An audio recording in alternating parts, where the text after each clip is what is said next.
"Sleep with me," she whispered, eyes glistening in the low hallway light. Bryce froze. His hand still gripped the rusty old toolbox. He'd come to fix a flickering chandelier. He never expected this. The woman in front of him stood barefoot, wrapped in a silk robe, her voice low, almost trembling, not seductive, but broken. "Please, I can't be alone tonight." It started 4 hours earlier.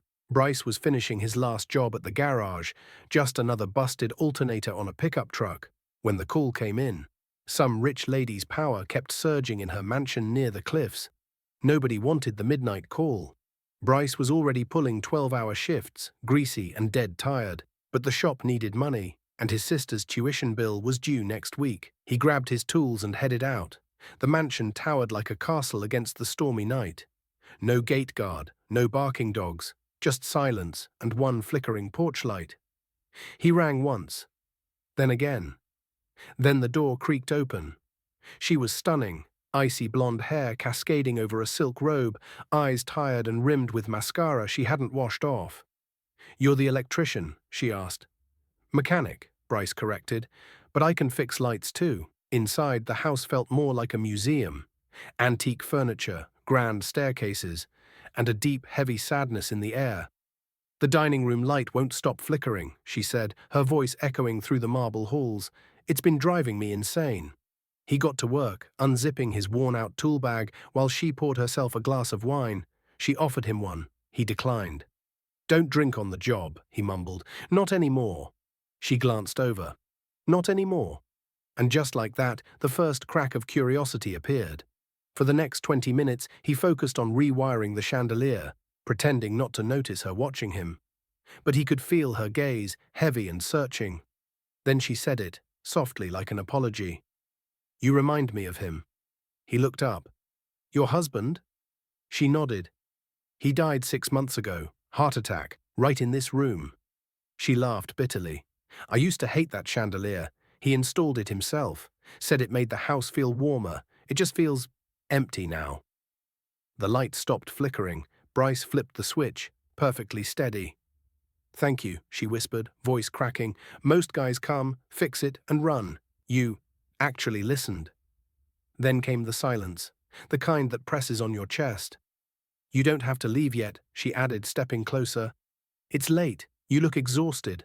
There's a guest room or—" And then those 3 words shattered everything. "Sleep with me." Bryce's heart thudded, not because of the invitation, but because of the pain behind it. This wasn't lust. This was loneliness, raw and real. He saw it in her trembling hands, in the way she couldn't meet his eyes. He stepped back, voice steady. "You don't need a stranger, Mom. You need to grieve." She blinked, stunned. Most men wouldn't have refused. "You think I'm pathetic?" "No," he said. "I think you're hurting, and you don't need to be alone, but this isn't the way." Her lip quivered. She sat on the edge of the staircase, a robe drawn tightly around her, and then, out of nowhere, she asked, "Why'd you stop drinking?" Bryce sat beside her. "My little sister nearly died in a crash. I was supposed to pick her up. I was drunk at a bar. She walked home, got hit." His voice dropped. "She survived, but I never drank again." For a moment, the walls between them melted. 2 souls, one rich, one poor, bonded by guilt and grief. She leaned into him, not in desire, but in surrender. "I don't even remember who I was before all this. Before the money, before losing him." Bryce said nothing, just sat with her in the silence, shoulder to shoulder, hearts quietly breaking beside each other. By morning, the storm had passed. She walked him to the door. No more seductive smiles, just a quiet, grateful look. "I'm sorry for what I said," she murmured. "And thank you for saying no." He smiled softly. "Most people just need someone to stay, not someone to sleep with." She nodded, and for the first time looked genuinely peaceful. "Come back sometime. Maybe not to fix anything. Just talk."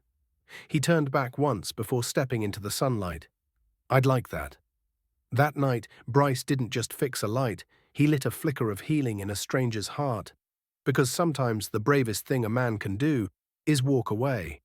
Have you ever been in a moment where walking away took more strength than staying? What did you learn from it? Before we end this story, let us know in the comment where are you watching from. If this story touched you, subscribe to the channel, hit that like button, and drop a karma in the comments below.